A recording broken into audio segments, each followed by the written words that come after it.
que se escucha bien. Buenas noches a todos, bienvenidos a una velada más de Valija de Apócrifos. Hoy ya acá de regreso en Miami y con ustedes. Los extrañé mucho, los vi en diferido. Primeramente quiero agradecer a mi amigo Abraham Yudelevich, quien asumió tan noble responsabilidad y lo hizo con lujo de detalles. Es emotivo saber que las nuevas generaciones, así llenas de energía, lo hacen así de bien y se perfilan para seguirlo haciendo a futuro exitosamente. Gracias, Abraham.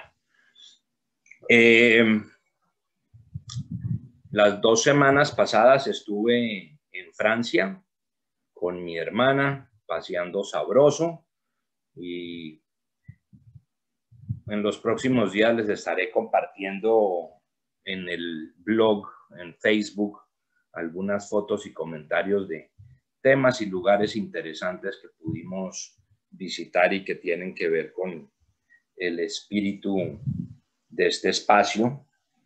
Las playas de Normandía, ¿no?, para celebrar y hacerle honor y memoria a esos soldados que nos libraron del nazismo. Visitamos cementerios de soldados nazis. Estuvimos en aquella plaza en Clermont-Ferrand donde hace casi 1000 años el Papa Urbano II le dio por invocar a las masas a irse en cruzadas a liberar Tierra Santa. Y entre otras, también el último día que nos sobró tiempito en París, hicimos un petit tour inventado a último momento para recorrer lugares de turismo macabro, de terrorismo islámico. Pasamos a visitar el Hiperkosher, las oficinas de Charlie Hebdo, el Club Bataclan, y terminamos también yendo al velódromo, aquel famoso velódromo donde nos reunieron para despacharnos a Auschwitz, y en la estación de Drancy, de donde salieron esos trenes en un capítulo de la Shoah francesa que hasta hace poco era poco conocido. En fin, planes para el mes de agosto. Comenzaremos con Ida Gutstadt, quien nos va a hablar sobre su experiencia en la Marcha de la Vida. El 9 de agosto, Adriana Pico nos va a hablar sobre la bendita pandemia, y bendita en el mejor de los sentidos, sin sarcasmos. Nos va a hablar sobre el concepto de Emet, de la verdad. El 16 de agosto, Moisés Kurman nos va a hablar sobre la Ashgaha del Zodiaco. El 23, desde la Argentina, Gabriel Anmuth sobre los conceptos de educación de la Shoah. Y el día 30 de agosto, desde Madrid, España, Itzhak Ben Abraham sobre apellidos sefaradís. Queda pendiente saber cómo vamos a funcionar en el mes de septiembre, porque por un lado tenemos los Hagim y por otro vuelvo a viajar. Entonces tendremos que sincronizarnos para saber de la factibilidad de seguir funcionando en septiembre normalmente. Hoy me da mucho gusto presentarles a mi gran amigo y hermano de corazón, el rabino Daniel Shmuels, a quien conozco desde hace unos 15 años, más, tirando ya a 20. Y es un hermano a falta de hermano varón, un amigo íntimo y socio de varias causas y proyectos. Además de rabino, él es psicólogo de la Universidad Nacional de Colombia, Es psicólogo analítico del Lacanian School of Psychoanalysis. Es rabino del Rabbinical College of America, de Chabad de Morristown. Es rabino asistente del Chief Rabbinate of Florida, fundador y miembro del Bet Din de la Florida, rabino del Private Shul of South Florida. Es traductor y editor de Bienvenido al Judaísmo, una guía al judaísmo básico y a la conversión judía ortodoxa. Es escritor en Ashabúa desde hace muchos años, en Valija de Apócrifos, y fue también expositor en Limud. Y bueno, con ustedes, el rabino Daniel Shmuels, para hablarnos sobre los Nefilim, un tema que se ha estado poniendo de moda. Raf, el micrófono y el espacio es todo suyo. Tiene que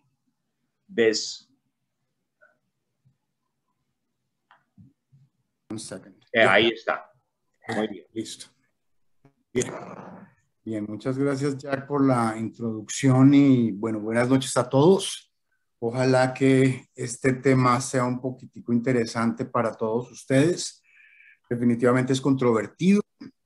El título final al cual llegué de esta presentación es Nefilim, alienígenas en la Biblia, ángeles caídos, gigantes u hombres. Ese es el nombre final de esta presentación. Lo que me lleva a hablar sobre este tema es la innumerable cantidad de teorías de conspiración y desinformación que surge, que existe en este momento alrededor de del tema de los nefilim. El término nefilim aparece en la Biblia y por ese motivo en los últimos años ha sido objeto de uso y abuso de la desinformación global. Lo que hace a los nefilim muy probablemente tan interesante para algunos y de hecho objeto de especulación para otros es su breve referencia en la Biblia. Sencillamente se los nombra y ya. De alguna manera, esto le da la noción al lector, cualquiera que sea lector, que él debería saber de entrada quiénes son los nefilim. Al parecer, las cortas y breves referencias sobre los nefilim en la Biblia dejan al lector insatisfecho y más bien sediento por saber más acerca de los misteriosos nefilim. Aspecto que en última instancia lleva al lector a buscar otras fuentes de referencia que estén fácilmente a su disposición y a su alcance para entender el significado del término. Usualmente, estas referencias son extremadamente absurdas, pero muy oportunas para el lector insatisfecho. Los nefilim son una nueva verdad oculta encontrada por la humanidad. Una nueva verdad oculta que hemos tenido por lo menos hace 2700 años. Entonces no sé qué tan nueva sea. Lo único que sé es que lo nuevo de los nefilim son las teorías de conspiración y la desinformación a la que la humanidad se ha entregado con estas teorías. Entonces, básicamente son 5 preguntas con sus respectivas respuestas las que van a dirigir esta presentación. La primera pregunta es, ¿de dónde sale la idea que los nefilim son alienígenas? Este es el concepto más global, más general que hay actualmente alrededor del mundo. El auge de la tecnología individual ha llevado a que las plataformas sociales sean la principal fuente de información, donde lo que predomina son precisamente las teorías de conspiración. Entre dichas teorías de conspiración existe una teoría que considera que Dios, los ángeles y todas las demás deidades de todas las mitologías alrededor del mundo son alienígenas que vinieron al mundo en un pasado remoto para entonces dar paso a la creación de la humanidad y su eventual desarrollo. De acuerdo a esta teoría, los supuestos alienígenas también construyeron las edificaciones antiguas con su tecnología súper avanzada, de la cual no existe ningún tipo de rezago sobre la faz de la Tierra. Esta teoría se conoce como la teoría de los alienígenas ancestrales o astronautas ancestrales, que fue inventada por un personaje llamado Zecharia Sitchin. El personaje vivió entre el 1920 y el 2010. Y su más importante aporte fue un libro llamado El doceavo planeta. Es importante aclarar que este personaje no tuvo ningún tipo de educación formal en literatura, en historia, en arqueología, en sociología, en antropología o en religión. Es decir, su información no es fiable bajo el espectro científico. Y su trabajo en este campo de la teoría de la conspiración en general es conocido como pseudociencia y pseudohistoria.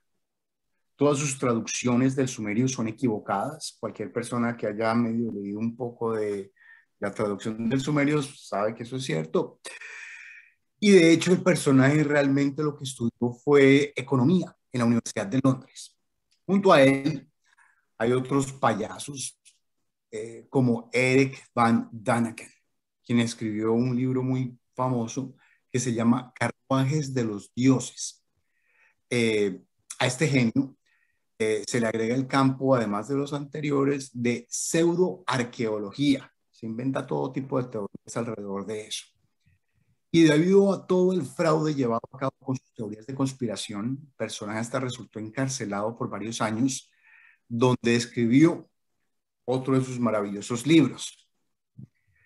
Entonces, para hablar de alienígenas y del cosmos, de viajes espaciales y de extraterrestres viniendo a la Tierra, es imprescindible hablar de la ciencia de la astrofísica.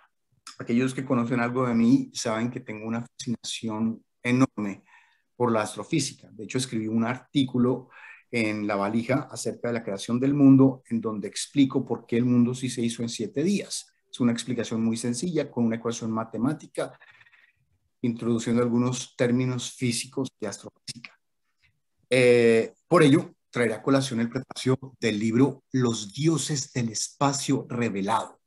Es un prefacio escrito por un verdadero genio, un científico de verdad, Carl Sagan. Lo que pretendo hacer con ello es destituir cualquier clase de duda que exista en el concepto de alienígenas ancestrales.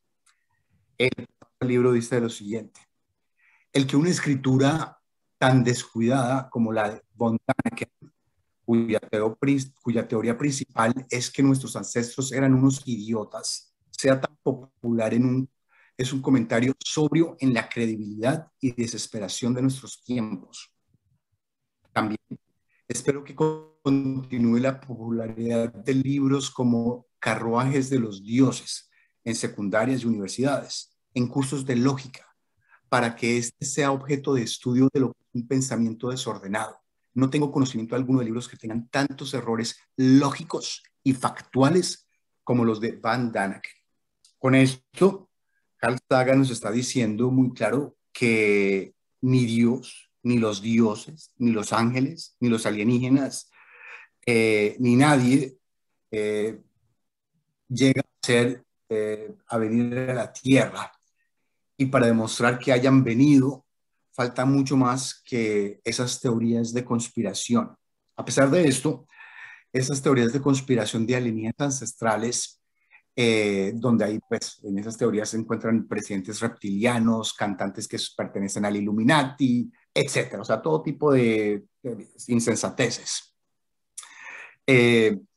Las plataformas sociales han encontrado un nicho en millones de adictos a la inmediatez que ven en este tipo de teorías de conspiración una verdad absoluta.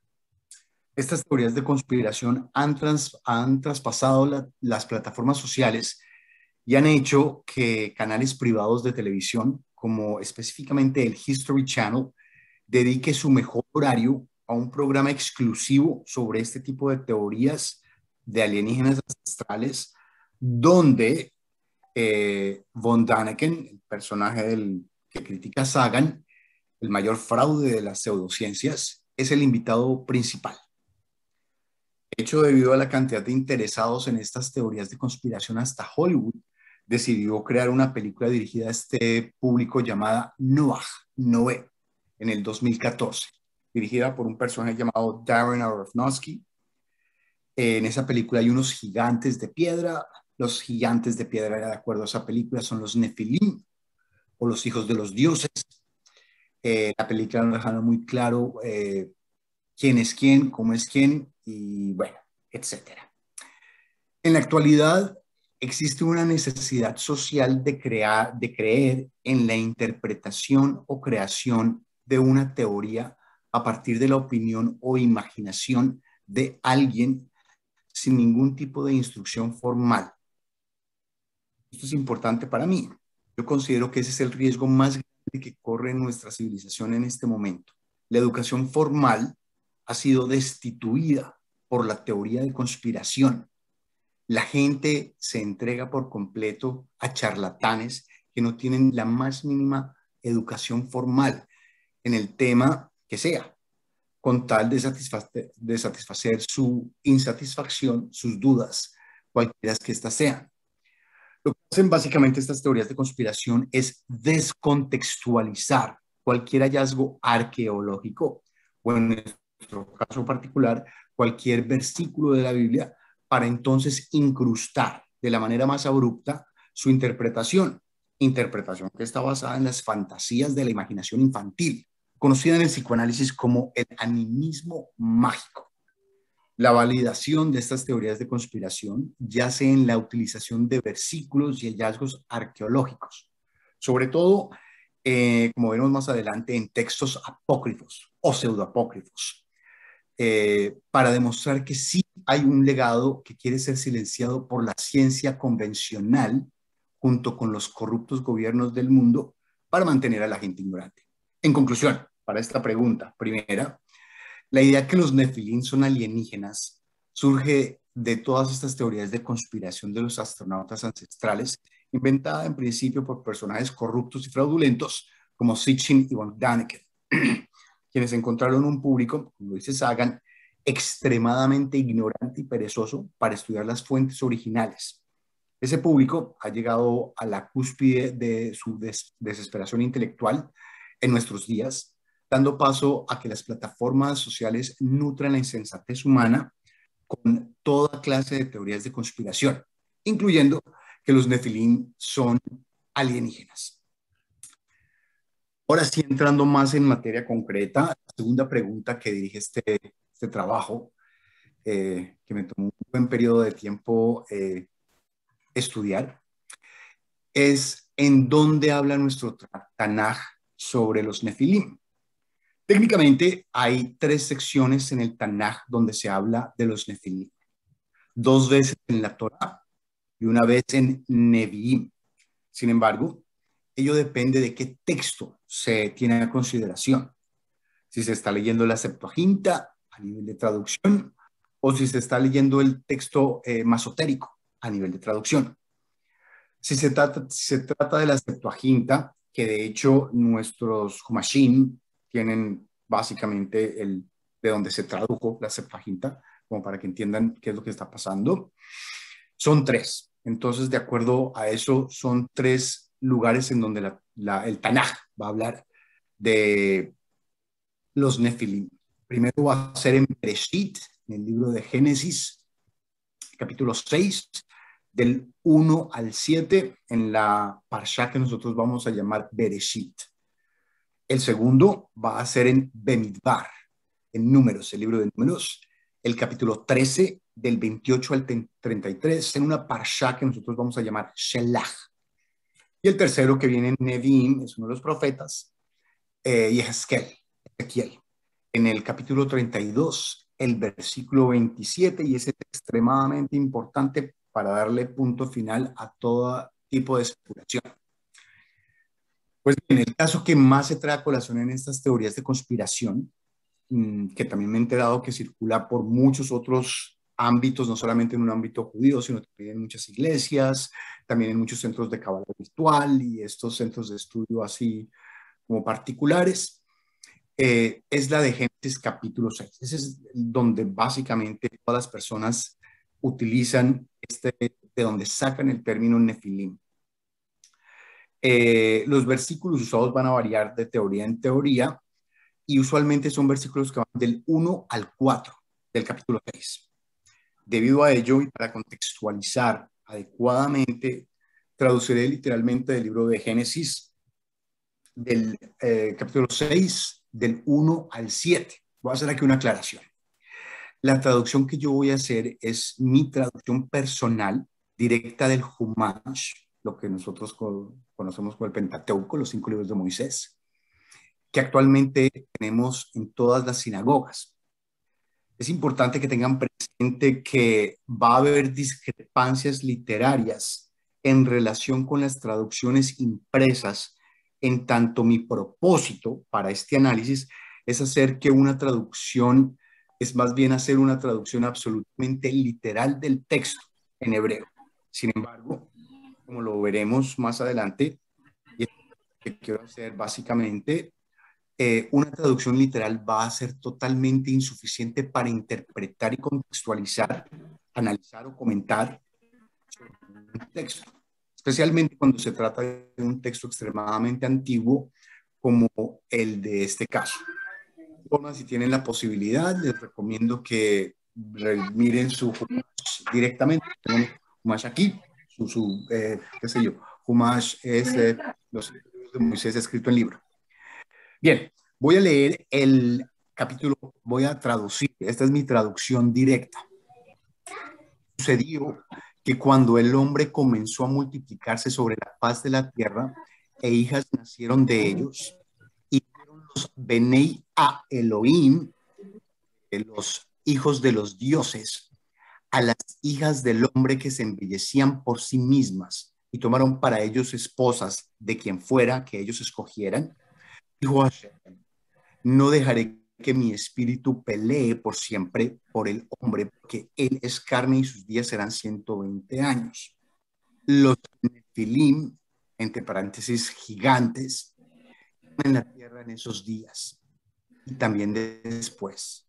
Cuando los Benei a Elohim, los hijos de los dioses, vinieron por las hijas del hombre y ellas parieron para ellos. Ellos los Agiburim, esta palabra va a ser extremadamente importante, Agiborim, hombres poderosos, quienes eran por siempre de la asamblea del hombre. Bien, entonces hasta ahí es el versículo 4, el quinto ya sencillamente va a decir, y vio a Hashem, que el corazón del hombre era muy malvado en la tierra y toda inclinación de los pensamientos de su corazón era malvada todo el día. Y lamentó Hashem echó al hombre en la tierra y afligido se puso su corazón. Y dijo Hashem: borraré al hombre, quien cree de la faz de la tierra, desde el hombre hasta las bestias, hasta las cosas que se mueven, hasta las criaturas que vuelan en los cielos, porque lamento haberlos creado. Es básicamente lo que dice el pasaje bíblico. Ahora bien, según las teorías de conspiración, estos versículos indican que los Benei Elohim, los hijos de los dioses, que sería la traducción literal, son ángeles caídos que se casaron con mujeres de la tierra y produjeron nefilim, gigantes. Nefilim es una palabra muy común en hebreo para utilizar como gigante. En este punto es donde estas teorías aseguran que los Benei Elohim son alienígenas que se encontraban en una nave especial y decidieron bajar a la tierra para entremezclarse con las humanas, para entonces producir nefilim, seres gigantes que merodearon la tierra y cuyos restos han sido desaparecidos por los corruptos gobiernos del mundo para que nadie sepa esta verdad. Cantidades de fotos, obviamente fabricadas, que supuestamente muestran evidencia de la existencia de estos gigantes, de estos nefilim. Las teorías van a decir que Dios los mandó en su nave espacial y que por eso los Benei Elohim son ángeles caídos, porque se cayeron de la nave espacial y a la vez de la gracia de Dios por haberse corrompido. En general, las teorías son incongruentes, confusas y absurdas. Eso es una cosa que le fascina a la audiencia, porque se adhiere al facilismo de inventar. Y viene el problema.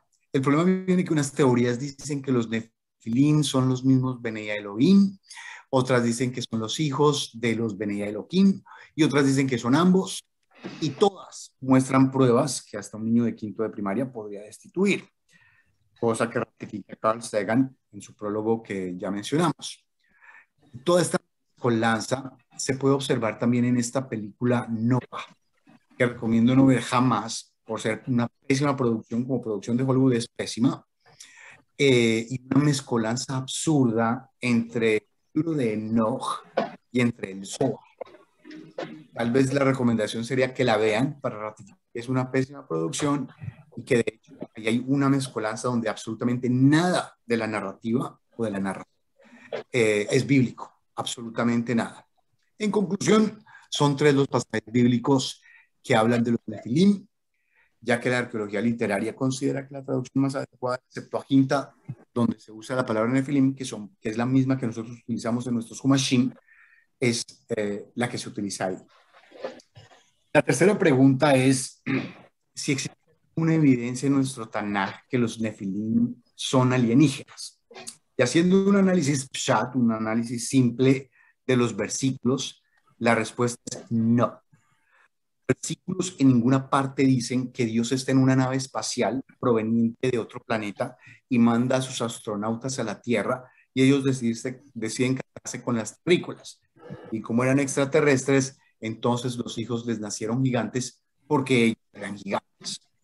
Es más, a lo largo de todo el Tanaj, no existe la más mínima evidencia que alienígenas vinieron a la Tierra a hacernos y a proveernos de tecnología. Algo bastante importante.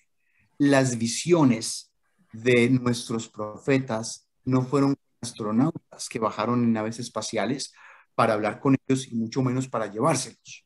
Ana repite una y otra vez que eran en mayúscula visiones o en mayúsculas sueños. Lo que nuestros profetas tenían eran visiones o sueños. El Tanaj jamás dice que nuestros Nevi'im, nuestros profetas vieron a unos marcianos llegar del espacio en una nave sin dejarla un rastro atómico, legado intergaláctico. Un hecho importante. Si vamos a hablar de la lectura puntual del Tanaj, el Tanaj solo menciona la palabra Shammai cuando se refiere a Dios y a sus ángeles, o de donde provienen Dios y sus ángeles. Jamás utiliza la palabra Yekum, palabra o cosmos en hebreo. Es más, nunca menciona en ninguna parte que Dios y sus ángeles provinieron de otro planeta o del espacio, solo del cielo, cuando se habla de estas visiones. Más aún, las apariciones públicas del Todopoderoso frente a Clan de Israel como testigo durante el éxodo de Egipto solo hacen referencia al cielo, a Shammai. Dejar este aspecto bien claro, muchos textos arqueológicamente simultáneos al Tanaj que sí hacen referencia a cuerpos astrales del espacio, del cosmos y no del cielo. Así que no es suficiente decir que existía una mezcla entre el cielo y el espacio sideral, que el lenguaje no proveía un término más allá del cielo, que es una excusa que mucha gente utiliza. Entonces, de acuerdo a este análisis, los Nefilim no son alienígenas y tampoco los demás ángeles que aparecen a lo largo de todo el Tanaj. Ahora bien, la pregunta más importante, ¿quiénes son los Nefilim de acuerdo a nuestra tradición judía? Y es importante encuadrar aquí el estudio. La única manera de saber quiénes son los Nefilim, de acuerdo a nuestra tradición judía, aspecto que, por cierto, es el más fiel en tanto somos el receptor cultural del legado divino, es hacer un análisis histórico en el contexto sociocultural judío del momento en el cual se escribe el texto, para entonces entender el significado de la palabra, del término y del versículo en sí. ¿Qué, mi niña princesa? Las fuentes que tenemos para este análisis son diferentes brushim, comentarios Ya de te nuestros saco ahí, amim, ya te saco mi bebé. de nuestros... Ani princesas, Ani Por princesas. favor, apagar. Hay un bebé que se despertó, supongo. Puede ser un pet, Ángela, una mascota. Ángela. Ángela, apaga. Es un nene. Sí, pero ¿dónde está el bebé? Tienen que apagar el micrófono. Ya. Sí. Bien, voy a continuar entonces.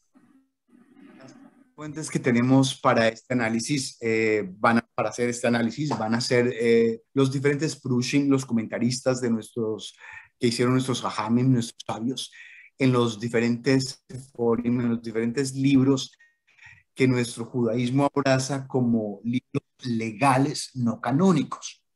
En este proceso, esto va a ser un aspecto bastante difícil, intenté no incorporar mi opinión personal para ser lo más objetivo posible. Pues bien, el pasaje bíblico ahí contiene dos términos fundamentales que, como ya vimos, están entrelazados en su significado y en el significado del pasuk, del versículo como tal. Los términos Benei a Elohim y Nefilim. Son esos dos términos los que a partir de ahora voy a exclusivamente a analizar. Primero, tenemos que entender que el término Elohim va a cambiar de sentido a lo largo de todo el Tanaj y va a significar diferentes cosas, nombres, dependiendo de su contexto literario. El rango va desde dioses, al Dios de Israel, a hombres de gran importancia o a líderes sociales. En el caso del pasuk, del versículo que estamos analizando, tenemos un problema. No se habla directamente de Elohim, sino de A Elohim, lo cual va a determinar el verdadero significado de la palabra. Cuando vemos a lo largo de la palabra Elohim, por ejemplo, vemos en Shemot, en Éxodo 4:16 y 7:1, cuando Dios le está hablando a Moisés, dice, Aarón será tu vocero y tú su Elohim. Ahí Dios no le está diciendo, tú vas a ser el Dios de Aarón. Ahí le está diciendo, tú serás el líder de Aarón. A lo largo de toda la Torah vamos a escuchar Elohim Mitzrayim, que significa los dioses de Egipto, más no el Dios de Egipto. Entonces tenemos que tener presente que Elohim no solamente significa Dios. Asimismo, es el caso de Benei. No siempre significa hijos, sino que también es un título. Por ejemplo, Benei Jorim, en hebreo, que significa los que están libres. Mas no literalmente significa los hijos de la libertad. La libertad no es una persona que puede parir hijos. Son formas de expresión verbal que aún nosotros utilizamos en nuestros días con muchísimos ejemplos. Además de todo esto, resulta que a Elohim también es usado en la Torá como jueces. Y por eso el Rashbi los considera jueces.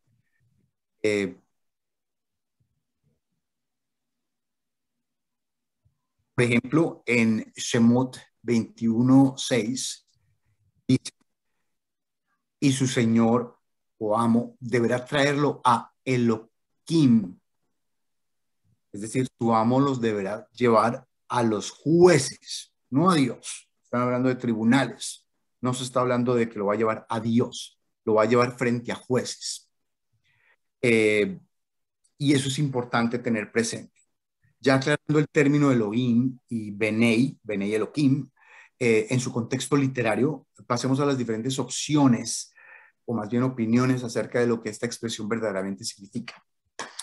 El comentario más viejo que tenemos acerca de los Benei a Elohim y de los Nefilim es el de Targum Onkelos. Su comentario está en todos los Humashim, en el lado izquierdo del texto bíblico. Targum literalmente significa traducción. Lo que Onkelos hizo fue un comentario acerca de la palabra en hebreo y la tradujo al arameo. Y esos son los comentarios de Onkelos. Son comentarios de arameo. ¿Qué significa en arameo esa palabra? Onkelos vivió aproximadamente en el siglo II después de la era común. Él traduce Benei a Elohim como Rabrabai, Reish Beit Yud Aleph, Rabrabai. Hijos del poderoso, literalmente hombres gigantes o grandiosos. Nefilim los traduce como Giburay, hombres poderosos u hombres gigantes. En el pasaje que leí al principio, al finalizar el versículo 4, yo utilicé la palabra Agiburim como hombres poderosos. Onkelos ratifica esta opinión de hombres poderosos. La lectura del texto sería entonces que hombres poderosos tomaron ventaja de las poblaciones más débiles, tomando a sus mujeres por esposas, quienes a su vez parieron hombres poderosos como sus padres. Ya no estamos hablando de ningunos hijos de Dios, de ningunos alienígenas. Es un contexto total y absolutamente diferente. De acuerdo a la lectura que se presenta por parte de Onkelos, queda abierta la posibilidad que los Nefilim puedan ser poderosos, gigantes o grandiosos. Más adelante voy a hablar sobre el asunto de gigante y grandioso. De acuerdo al Midrash Bereshit Rabbah, en el capítulo 26, el versículo 25, de hecho, el Midrash Rabbah Bereshit es el Midrash más viejo que tenemos. Fue escrito aproximadamente entre el siglo II y III después de la era común. Y en ese Midrash, es muy importante, dice que el Rashbi, Rabbi Shimon Bar Yochai, el supuesto autor del Zohar, esto especialmente para los que creen en que el Zohar es la puerta de los secretos de la Torá, el Rashbi maldecía a todo aquel que tradujera el término Benei a Elohim como hijos de Dios. Él estaba totalmente opuesto a esta opinión de que Benei a Elohim, el Rashbi, autor del Zohar, estaba totalmente opuesto a que cualquier persona, y las maldecía, tradujera Benei a Elohim como hijos de Dios. Él decía que eran jueces. Ahora bien, esto no quiere decir que los Benei Elohim no sean ángeles, porque en el Talmud y en el mismo Zohar, en el 1.37a, la página 1.37a, se habla de ángeles bajo el concepto de Benei Elohim. Sin embargo, en el versículo que estamos estudiando tenemos el pronombre a, y eso va a cambiar, o más bien eso le quita la posibilidad angelical y ubica a los personajes del Pasuk en otra categoría. Para el Rashbi, Benei a Elohim significa jueces, es decir, los que estudian el Zohar y la Kabbalah deben saber de entrada que los Benei a Elohim y los Nefilim no son alienígenas, ni ángeles caídos, ni gigantes en el término básico de la palabra. Supongo entonces que este aspecto queda claro por parte de nuestro judaísmo, lo aclara muy, muy puntualmente. Esta pregunta, ¿por qué se llaman entonces a estos jueces Benei a Elohim? ¿Por qué utilizan un término tan excéntrico en lugar de nombrarlos sencillamente Shoftim, como jueces? El Midrash nos explica que ellos eran hombres privilegiados, que no tenían que lidiar con las durezas de la vida y que gobernaban sobre la población. Eran un tipo de aristocracia que se consideraba superiores a los demás. Y de hecho, lo eran. Fueron personas muy importantes en tanto gobernaban sobre las diferentes poblaciones. Entonces, ese sería el término para este tipo de aristocracia, Benei Elohim. El Midrash también explica que los Nefilim son aquellos que cayeron. Entonces, debido a su posición de liderazgo, ellos hicieron que la humanidad cayera, dándole mal ejemplo, en tanto ellos también cayeron. Y aquí entonces el Midrash nos va a decir que Benei a Elohim van a ser los padres de los Nefilim. Y los Nefilim van a ser gigantes, de acuerdo a esta explicación. Gigantes como sus padres, que eran hombres grandiosos. El Pasuk entonces no está hablando de los dioses y tampoco está hablando de el Dios. Tampoco está hablando literal o exclusivamente de hijos. Por consiguiente, el versículo no está hablando de los hijos de Dios o de los hijos de los dioses. o transmutar los hijos de los dioses por ángeles.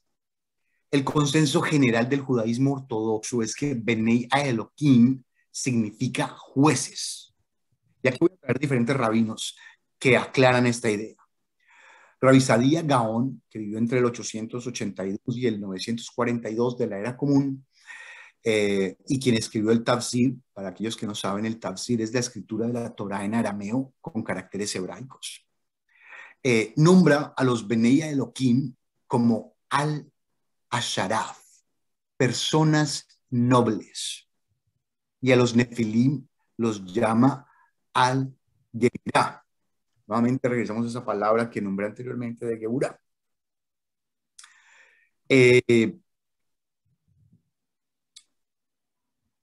Y o también los llama gigantes, tal como lo hace Onkelos. Rashi, Rabbi Shlomo Itzhaki, el comentarista más importante del pueblo judío, comentarista del Humash, comentarista del Talmud, se refiere a Benei Elohim como jueces o nobleza. Nefilim son los que cayeron de su estatus por las perversiones que llevaron a cabo y por consiguiente hicieron caer a los demás, como lo dice el Midrash. Pero a esto agrega que Nefilim es otro término para gigantes. El Raye, Rabbi Abraham Ibn Ezra, que vivió entre el 1089 y el 1167, Rabbi Yehuda Levi, que vivió entre el 1079 y el 1141, y Rabbi Samson Rafael Hersh, que vivió entre 1808 y 1888, están de acuerdo con que Benei Elohim son jueces y nobleza. Pero los Benei Elohim eran los descendientes de Shet, el hijo de Adán, y las hijas del hombre eran las descendientes de Caín. Agregan esa nota al respecto. El Ramban, Rabbi Moshe Ben Nachman, que vivió entre el 1194 y el 1270, dice que Benei Elohim son los hijos de Adán, quien es el verdadero hijo de Dios, hasta la generación de Enosh. Fueron grandiosos, pero después corruptos y degenerados al tomar mujeres por esposas, e entonces engendraron a los Nefilim, seres grandes de estatura, pero inferiores en tamaño y fuerza en relación con sus antepasados. Una parte interesante. Además de las fuentes judías rabínicas, hoy en día tenemos los avances que nos presenta la arqueología con sus diferentes ramas. Entonces, tenemos que entender que de acuerdo a la antropología arqueológica, de un protomonoteísmo pasamos a un monoteísmo absoluto aproximadamente en el siglo VII, antes de la era común. Esto a nivel social, no a nivel de Torá. Es decir, hasta hace aproximadamente 2700 años tenemos un monoteísmo como lo conocemos. Protomonoteísmo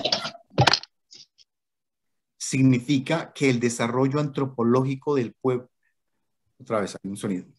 Protomonoteísmo significa que en el desarrollo antropológico del pueblo judío existió un momento social donde se consideraba que existía un solo Dios, pero como nos lo evidencian los encuentros arqueológicos en Israel, ese único Dios de Israel tenía una esposa llamada Asherah y una serie de hijos, cada uno de ellos con un saber particular que se transmitía a los hijos de Adán. Aspecto muy semejante al mito de la creación de los sumerios que encontramos en el Enuma Elish. Literalmente eso significa cuando estando arriba.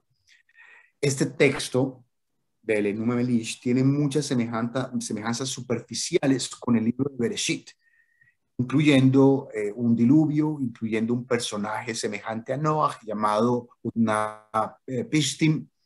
Y bueno, este protomonoteísmo tiene sus raíces en el desarrollo cultural de los pueblos circundantes y la adopción de ideas de pueblos vecinos, conocido dentro de la arqueología como migración de ideas socioculturales. Entonces, ¿qué pasó? Nosotros teníamos un monoteísmo técnicamente hablando, pero debido a esta migración de ideas, culturales, nos dice la arqueología, había un protomonoteísmo en tanto, bueno, creían que tenía esposa, creían que tenía hijos. Sin embargo, para asegurar un monoteísmo absoluto, como lo conocemos hoy en día, los redactores de la Biblia, de acuerdo a la hipótesis documental, cambiaron el concepto de hijos de Dios por ángeles. Una solución sencilla, pero genial. Y ese aspecto tiene que tenerse en consideración porque esos ángeles, anteriormente hijos, son los Benei Elohim de nuestro sagrado Talmud. No estoy hablando del primer versículo que estábamos hablando, del pasuk que nombré anteriormente. Entonces, de acuerdo a la literatura arqueológica, también encuentran que la palabra nefilim proviene del verbo nefil, nefal, que significa caer. Entonces nos tenemos que preguntar, ¿de dónde cayeron? Si se cayeron, entonces son los mismos Benei Elohim. Y si los nefilim y los Benei Elohim son los mismos, entonces, ¿por qué no se los llama de otra manera? Para responder esas preguntas es necesario remontarnos a una versión general de lo que aconteció en ese momento. Esto de acuerdo a nuestros Midrashim. Hay 5 versiones en ellos, además de una versión del Talmud y otra en el Zohar. No voy a incluir la versión que estipula el libro de Enoch, porque no lo considero, no voy a perder el tiempo en eso. Entonces voy a leer como un kitsur, un resumen de lo que dicen los Midrashim acerca de esta situación que estaba pasando en el cielo con Dios y con los ángeles. Todos relatan la siguiente historia. 2 de los ángeles superiores, uno llamado Shemhaza y otro llamado Azael, estos mismos nombres los utiliza la película de Noah de Hollywood y el libro de Enoch. Estos 2 ángeles superiores, Shemhaza y Azael, fueron frente a Dios y le recordaron que ellos le advirtieron a Dios antes de crear al hombre y le preguntaron, ¿qué es el hombre para preocupar? ¿Qué es el hombre para usted para preocuparse por él? Y Dios respondió, ¿qué sería de la tierra sin él? Los ángeles van a responder, nosotros somos suficientes. Y Dios va a decir, de habitar vosotros en esta tierra, yo sé que la mala inclinación se apoderará de vosotros, tal como lo ha hecho con el hombre, pero vosotros seríais peores. Sin embargo, ellos persistieron hasta que Dios les dijo que fuera y vivieran entre los hombres. Tan pronto descendieron, el Yetzer Hará, la mala inclinación, se apoderó de ellos y cuando vieron la belleza de las hijas del hombre, se corrompieron y pecaron con ellas. Ellos, los ángeles y sus descendientes, son los nefilim. Los nefilim son los gigantes y los poderosos que posteriormente se va a hablar en la Biblia. Esta es la historia, esta historia es la base para que surja el concepto de ángeles caídos. Pero ellos no se cayeron de ningún lado. Dios los envió a la tierra sabiendo que iban a pecar y ellos se ofrecieron a vivir entre los hombres. Esto es importante aclararlo de entrada. En Yiddishkeit, en el judaísmo, en nuestro judaísmo, no existe el concepto de ángeles caídos. Solo existe un creador que lo sabe todo. Inclusive Satán es un ángel cuya divina misión es tentar a la gente para que peque. Les recomiendo en este concepto de los ángeles supuestamente caídos, ¿no? Tipo Satán, tipo los Benei Elohim, tipo los Nefilim, que se lean la Masecta de Baba Batra, página 16a del Talmud Babli, porque nosotros también pasamos por ignorantes en muchas ocasiones y es importante tener presente esto y saber cuáles son nuestras fuentes. Si bien la versión más popular acerca del significado de los Benei Elohim y Nefilim es la que encontramos en el Midrash, no es la más correcta en tanto es eso, una Agadá, un relato, un Moshe, un Midrash, que solo nos enseña, o el único propósito que tiene es enseñarnos la autoridad, unicidad y omnipresencia de Dios, más no que los ángeles caídos descendieron del cielo. Eso no es lo que pretende enseñarnos el Midrash. De acuerdo a nuestros sabios, el término Benei Elohim hace referencia a príncipes, hombres nobles y o jueces que abusaron de su poder. Violaron a quienes ellos deseaban, forzaron a las mujeres antes de casarse a tener relaciones con ellos, etc. Entonces, no solo el Rashbi, Rabbi Shimon Bar Yochai, los considera jueces. Todos nuestros prushim, comentaristas, traductores, los consideran jueces.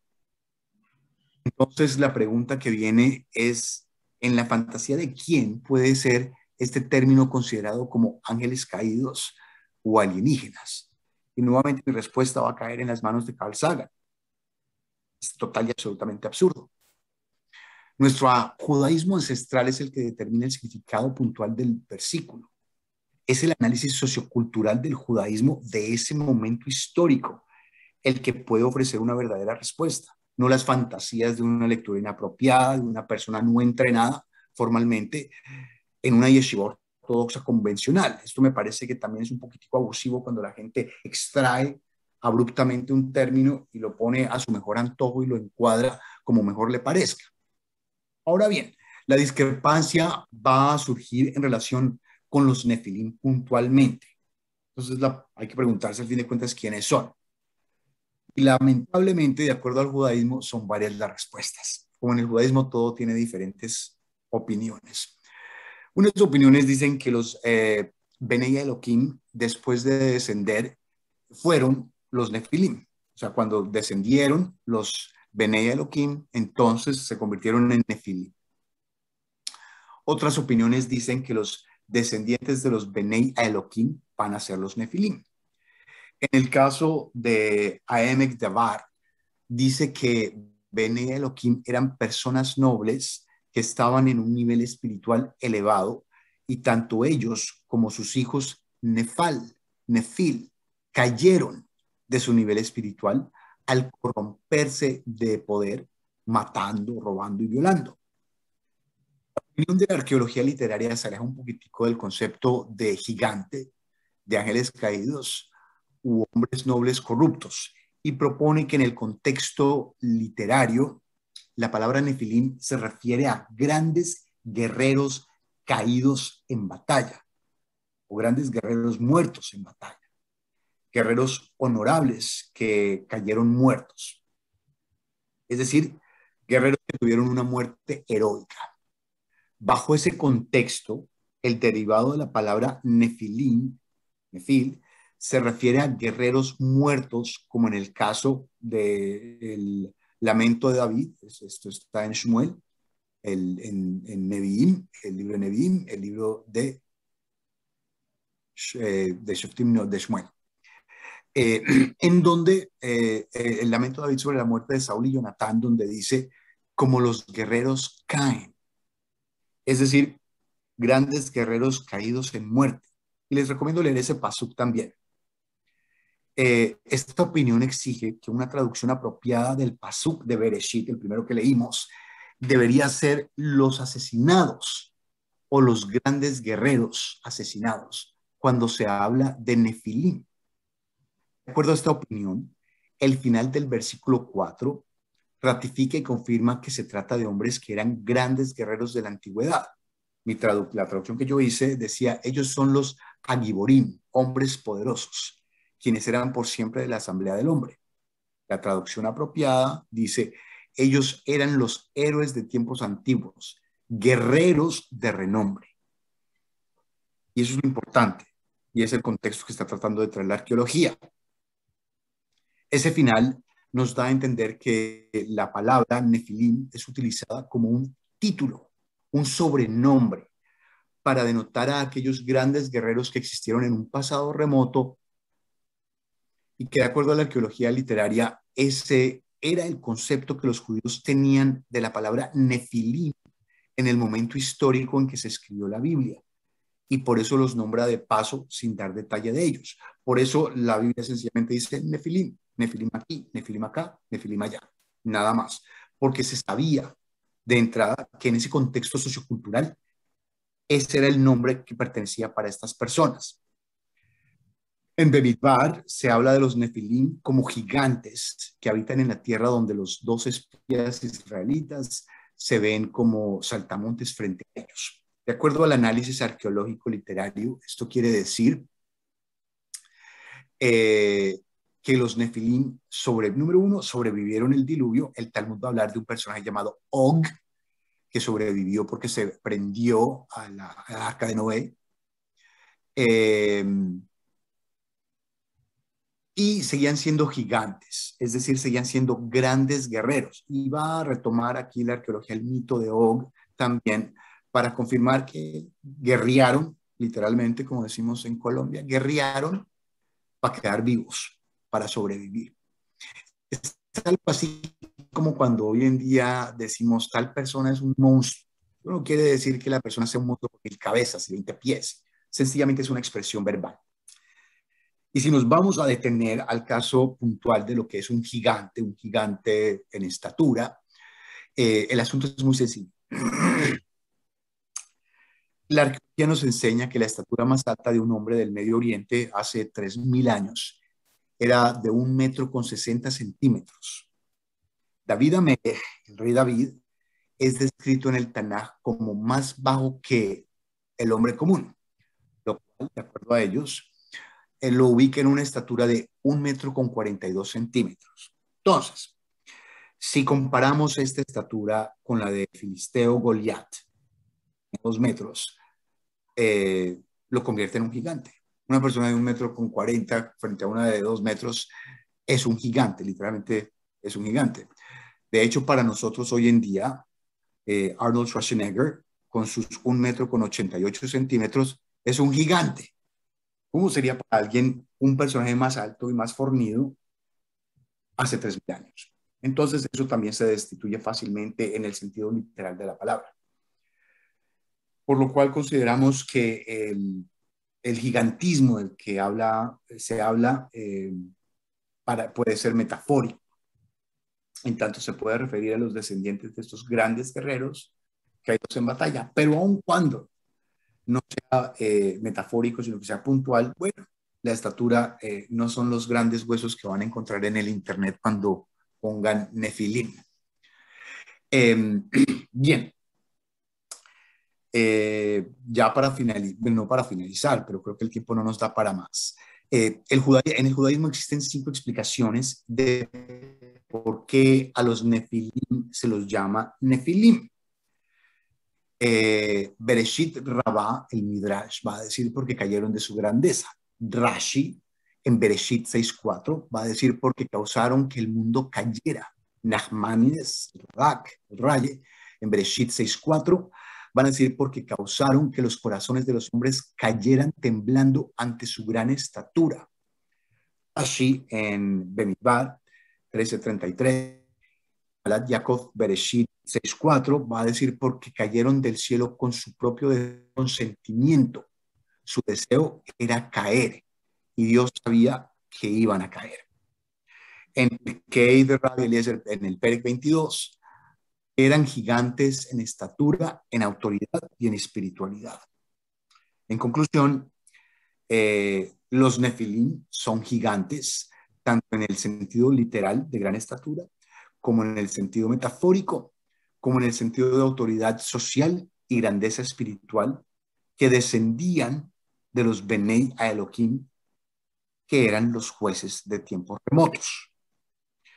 Esa es la cuarta pregunta y la finalización de la cuarta pregunta. Hay una quinta pregunta, creo que no nos da el tiempo, Jack sabría, que relaciona, le da un dado final en relación de la realidad apócrifa de los nefilim. Estamos en la valija de apócrifos y pensaba finalizar con un aspecto apócrifo que es tal vez el aspecto más venenoso y más grave que hay. Es muy corto y más grave que hay, pero está en disposición de Jack. Claro, por favor. Usted manda. Bien. Entonces, la quinta y última pregunta, muy corta respuesta, es ¿cuál es la realidad apócrifa del mito de los nefilim? Bien. La fuente original del concepto de ángeles caídos es el primer libro de Enoch. Hay 3 diferentes libros de Enoch, no versiones, con pequeñas variaciones, sino libros totalmente diferentes. Hay 3 libros que se llaman el libro de Enoch, y cada uno habla de B y de C, que no tienen nada que ver uno con otro.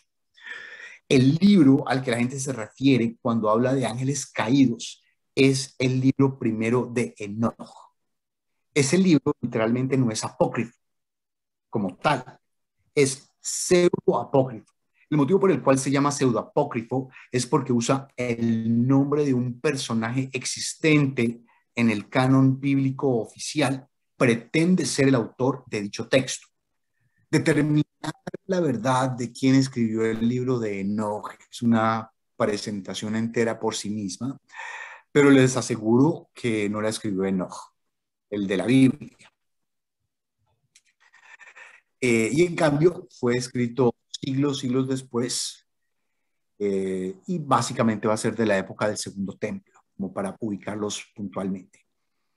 Aparte de ello, no existe ningún original completo, más allá de unos pasajes encontrados en los rollos del Mar Muerto, que fueron escritos en el 3er siglo antes de la Era Común, y otros del 1er siglo de la Era Común, escritos en griego antiguo. De este libro primero de Enoch existe una copia completa en Ge'ez. Ge'ez es el idioma etíope antiguo utilizado hasta nuestros días en la Biblia etíope ortodoxa.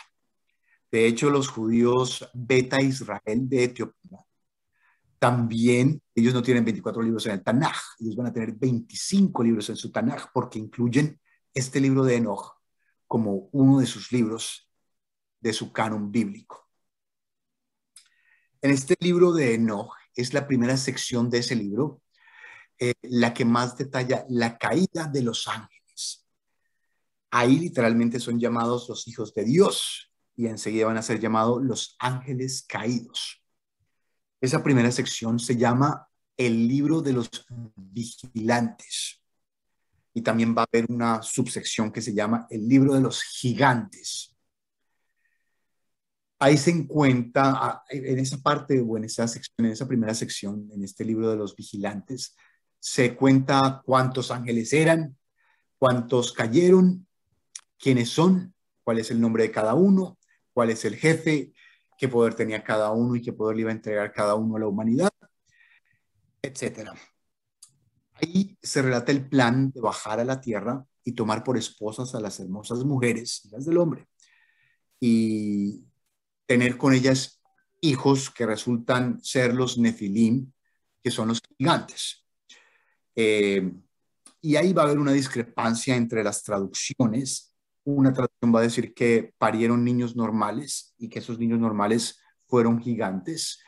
Y otra traducción va a decir, no sé qué es, entonces no sé qué dice realmente el Ge'ez. Puntualmente me tengo que referir a terceras opiniones. Y otra opinión va a decir que esas hijas del hombre parieron gigantes como tal, que les destruyeron porque parían hombres enormes y morían al parir a los gigantes. Es de ese libro de donde surgen la mayoría de teorías de conspiración. El libro tiene fallas e incongruencias enormes, lo cual destituye instantáneamente su validez como libro canónico. Ahora bien, el libro nunca nombra que los Nefilim o los Bnei Elohim son extraterrestres. Sencillamente los nombra como ángeles caídos y de gran estatura. La idea que son extraterrestres, que los Nefilim, de los que está hablando el libro de Enoch, son extraterrestres, surge de la tercera sección de ese libro que se llama el libro astronómico, porque en él se da un calendario solar con 4 estaciones. Esas estaciones no van a ser, no van a compaginar con nuestros Hagim. Nosotros tenemos un calendario solar lunar para que los Hagim y las estaciones compaginen. En este libro, en esta versión de Hanoch, del libro de Hanoch, eso no va a suceder. Y aparte de eso, cuando se le enseña este nuevo calendario a Enoch por parte del ángel Uriel, él se lo lleva de la tierra y lo eleva al espacio. Lo lleva y le muestra los diferentes planetas del universo, pero paradójicamente, todos los planetas y todos los cuerpos celestiales dentro de ese libro astronómico son esferas. Son esferas, no círculos, sino esferas, o sea, es una esfera. Sin embargo, él describe la Tierra como plana. La Tierra es plana y tiene una cúpula.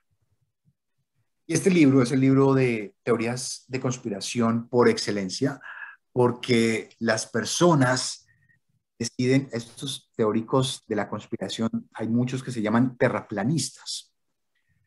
Los terraplanistas basan sus teorías, muchas de ellas, en esta parte del libro de Enoch, Hanoch. Cosa que sabemos que no es cierta y lo podemos demostrar de 10.000 millones de maneras. Y algo que establece que realmente el personaje que escribió el libro de Hanoch, o esa sección, porque además cada sección fue escrita por alguien totalmente diferente. De hecho, la primera sección es la más nueva, es cerca del primer siglo de la era común. En tanto, la cuarta va a ser la realmente originaria, que es una que se llaman las profecías de Hanoch, etcétera. Las parábolas sería la traducción en español.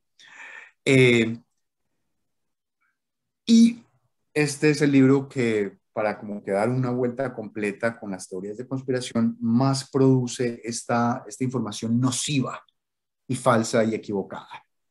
Y más o menos eso es lo que es los alienígenas caídos, o qué sé yo, los Nephilim, si los quieren llamar alienígenas. Eso es lo que tengo que decir al respecto. Sé que hay mucha teoría. Gracias, Raf. Complejo. Acá tuvo y tiene un auditorio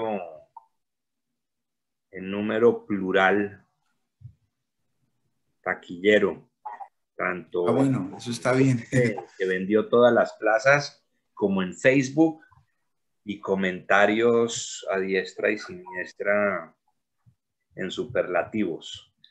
Se nota que conoce del tema y creo que quienes han seguido la historia de los Nefilim quedarán con el estómago y la mente llenas para seguir analizando el tema. Sí. Varios comentarios. Quiero comenzar con los míos para introducir la línea de todos. ¿Cuándo desaparecen? ¿Por qué desaparecen? Esto es el primero de otros capítulos de Nefilim. Tienen más funciones en mundos y épocas venideras. Bien, no van a tener ninguna época venidera. Nuevamente, dentro de la tradición judía, nosotros consideramos que son literalmente los descendientes de los jueces. Y bien sea que hubieran sido de un tamaño de estatura mayor, el Tanaj mismo nos demuestra que su legado histórico, en tanto la palabra Nefilim se va transformando en Agiburim y va cambiando, ese tamaño gigante de Nefilim, ese concepto de Nefilim, se va diluyendo y se convierten en cualquier hijo de vecino. Entonces no van a regresar, no hay ninguna mitología. Nuevamente, el libro de Enoch sí dice que hay una mitología del regreso de los Nefilim, porque el libro de Enoch en este libro astronómico va a describir la Tierra y va a decir que ellos están en Sheol, ¿no? En el infierno, como digamos un mundo subterráneo en donde están los hombres no circuncidados. Y cuando venga el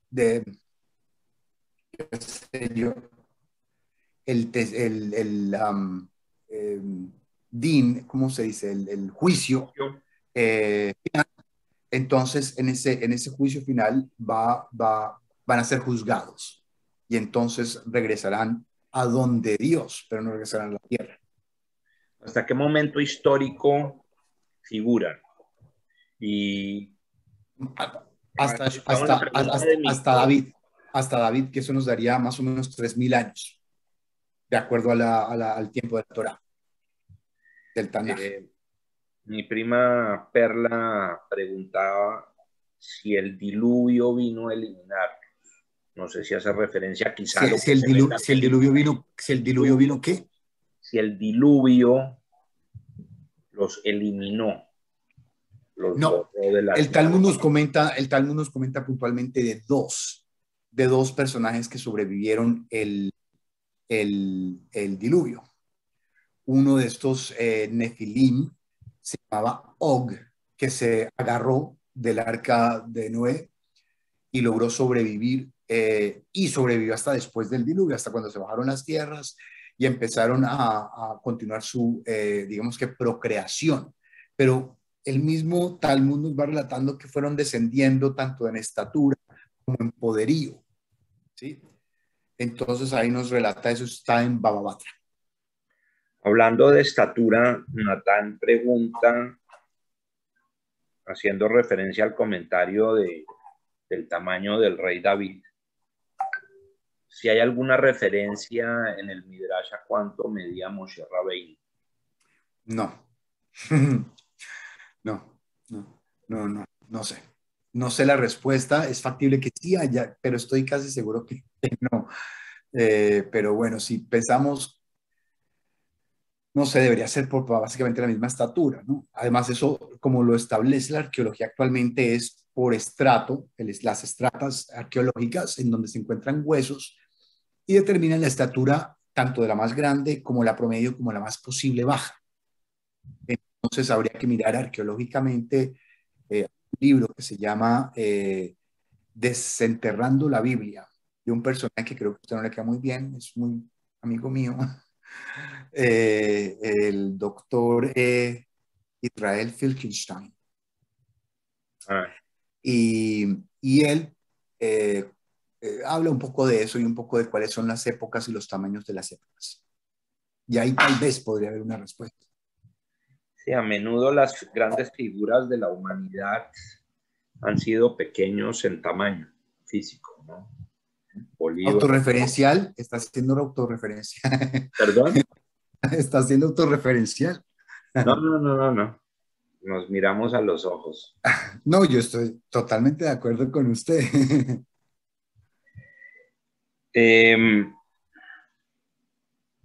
Un poco de este concepto está en filosofías modernas, estilo cientología y mormón. Lo que me llama la... Hay unas versiones nuevas. Estas son las nuevas versiones, digamos que tengo entre el tintero, porque nuevamente el punto es que de verdad las personas no deben entregarse ni a escribir babosadas de entrada porque se les ocurre.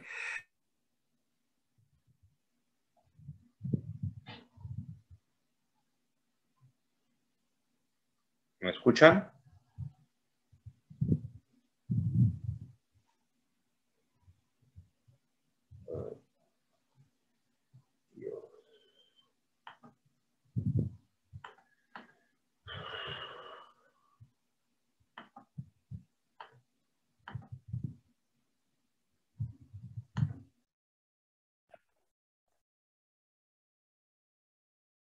El, el, el, el, el personaje que sea nos trae el concepto que, estos alienígenas son los que crearon a la humanidad. Y en el caso de los mormones, son los alienígenas a donde vamos a ir. Digamos que el paraíso es ese mundo extraterrestre.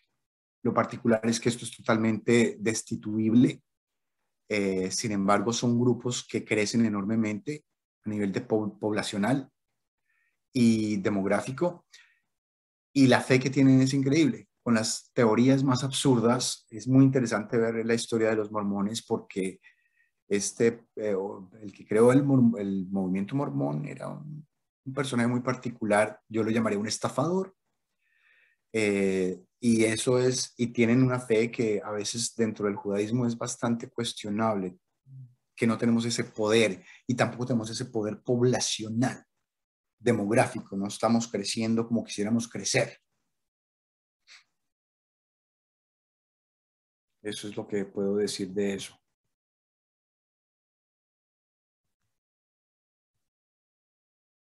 No lo escucho.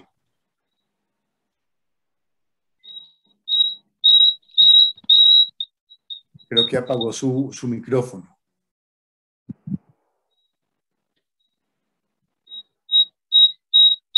Que usted tiene apagado su micrófono. Ahora sí, Ahora sí, sí, sí. estoy leyendo preguntas y comentarios Preguntas, que es lo más importante, pues sí. Sí, en sí. Facebook, en mi WhatsApp o en el chat. Creo que ha sido un tema difícil de roer y digerir, que Sí, es bastante complejo. ha dejado a la gente ¿En bastante... qué parte se habla sobre la cama de Og en Deuteronomio? Perdón. ¿Alguien tiene el micrófono? ¿Quién preguntó? ¿Quién preguntó? ¿Alguien tiene el micrófono abierto? ¿Quién preguntó? ¿En qué parte? ¿Cuál es la pregunta? Deuteronomio 3, estoy leyendo acá de Julio César Gaviria. ¿Alguna referencia? Alguien preguntó de dónde, en qué parte de la Biblia hablan de la cama de Og. Entonces, yo le contesté en Deuteronomio capítulo 3, que es una cama de hierro que mide 9 codos. Exacto, totalmente cierto, totalmente cierto. Y hay un debate arqueológico al respecto, totalmente cierto. De paso, hago el comentario en YouTube, en Facebook, a menudo aparecen como noticias de que en algún lugar de Turquía encontraron unos enterramientos de gigantes, ¿no?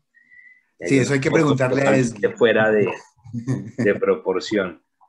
Sí, debe ser por eso su señora se casó con enano. Debe ser. Sí, esto se lo dejamos a ella. Esos videos y esas fotografías son perfectamente falsas, ¿no? Son totalmente falsas, son totalmente fabricadas. No existe ninguna evidencia arqueológica de gigantes. De gigantes de ningún tipo. No. En esas proporciones para nada. No sé si hayan algunos comentarios o preguntas en fila. Por favor, Julio César. Yo tengo una inquietud. Yo en algún momento escuché una teoría de que cuando hay más oxígeno, se incrementa más la estatura de los habitantes. Por ejemplo, la gente de la costa puede ser más alta que la gente de la cordillera. Entonces, la inquietud está en que si en esa época, tiempo atrás, época de Noah, digamos que de Moshe, supuestamente el oxígeno era de mejor calidad, incluso abundaba más. Se supone que la estatura de ellos debería de ser más alta que, al contrario, más pequeños, o esa teoría está errada. Eso habría que preguntárselo realmente a un científico médico, supongo, que pueda, o un estudio que determine realmente un grupo base y un grupo de estudio en donde eso pueda suceder a través de los años. Tampoco es un estudio es que esta gente es más alta. O sea, de hecho, nosotros hoy en día, a pesar de la estatura que tenemos, somos muchísimo más grandes, no solamente por el oxígeno, porque de hecho tendríamos menos oxígeno, técnicamente hablando, porque somos más gente, pero comemos mejor. Y la alimentación es un factor, sí es un factor biológico importante para el crecimiento de las personas. Entonces, nuevamente la pregunta iría para un. El tema de la estatura es fácil de buscar en Google y en YouTube, y existen cualquier cantidad de estudios científicos que demuestran país por país cómo ha ido creciendo la estatura de su población, claramente, digamos, en lo que es el siglo XX y XXI. y tiene que ver claramente con temas de nutrición y todos los temas de bienestar Ahora, social. en relación con una pregunta que hubo anterior de la estatura de Moshe Rabbeinu, un señor Hernández que en el Talmud Brajot 55b dice que Moshe Rabbeinu medía 10 amot. Eso es cierto, eso equivale aproximadamente a 6 metros, eso es cierto. Sin embargo, nuevamente, estábamos contextualizando y es importante esto para la gente que lee abruptamente el Talmud y no sabe diferenciar entre lo que es una agadá, entre lo que es la discusión, entre lo que es la alajá del Talmud. Por eso es tan importante que la gente realmente asista a una yeshiva para informarse cuando da esta información. Entonces, cuando estamos hablando del tamaño de David, no estamos hablando del tamaño que dice el Midrash, ni que dice el Talmud. Estamos hablando del tamaño que determina la arqueología, que es nuestra ciencia, tiene un método científico. Y hoy medimos con ese método científico la estatura. Entonces, no para invalidar el comentario del señor Hernández,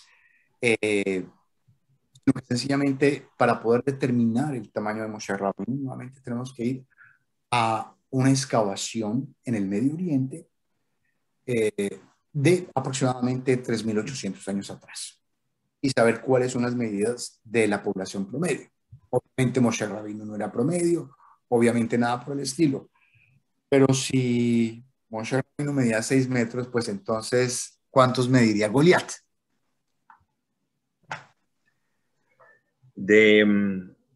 Volviendo al tema de alturas y oxígeno y altura sobre el nivel del mar, en la actualidad las nacionalidades más altas, si se puede hablar de nacionalidades y alturas, son los holandeses, los montenegrinos, si recuerdo bien los datos, y en África los nilótidos en lo que es hoy Sudán del Sur, por ejemplo.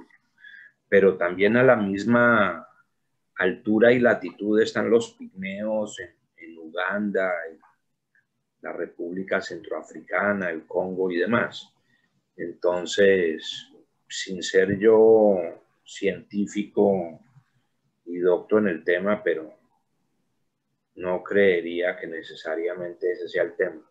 Me voy más por cuestiones de desarrollo, de bienestar social en general. Ahora, claramente, si uno va a alturas tipo Tibet o las sierras de Bolivia, pues quizás sí se puede ver más dramáticamente eso, pero en zonas planas no necesariamente. No sé si haya otras preguntas, Rita, por favor. Sí. Como estamos hablando de la altura, el oxígeno, la alimentación, entonces también pienso yo, y hago una pregunta, al tener más oxigenación, el cerebro funciona diferente. Y quizás, yo no sé, pregunto, el Alzheimer, por ejemplo, no se veía en esas épocas como se ve hoy en día, porque estamos rodeados de cemento. Pregunto, no la sé. Respuesta. Yo voy a responder diferente. porque es importante. Y esto tiene que ver con la historia de la psiquiatría. Antiguamente, primer punto, no vivíamos tan largo. Exacto. Este es un punto fundamental. No vivíamos tan largo para tener un reporte.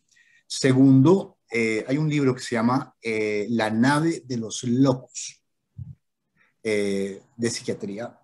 Y este libro relata que antiguamente todos caían en esa categoría. Loco, está loco, viejo loco. Y aún en nuestros tiempos llamamos ese viejo loco, está hablando solo.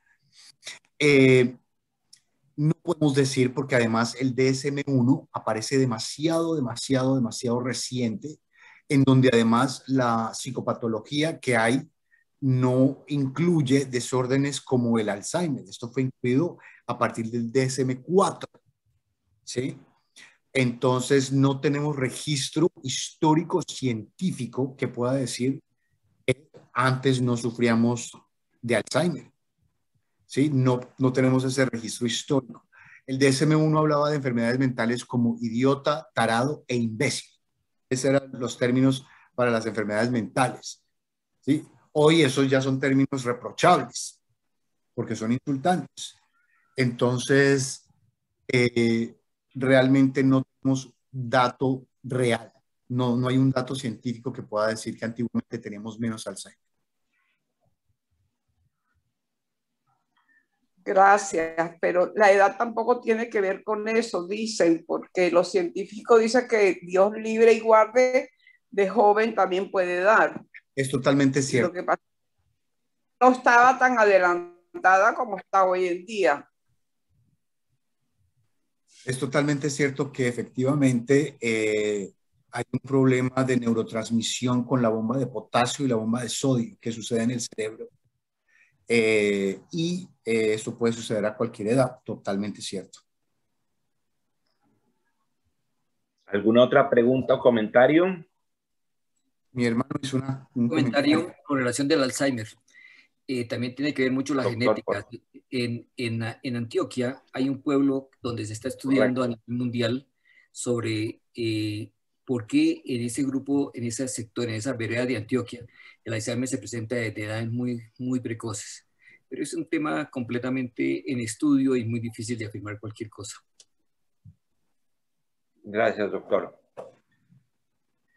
Me voy a leer el comentario que hace el hermano del rabino Shmuels. Y mi también querido amigo Diego. La alimentación es crítica, la cual influye en la genética y la expresión, llamado fenotipo. Un ejemplo fácil es ver los osos grizzly del norte de la montaña contra los de Alaska. Los de la montaña son más pequeños que los de Alaska, porque en Alaska los osos comen más proteína de salmón.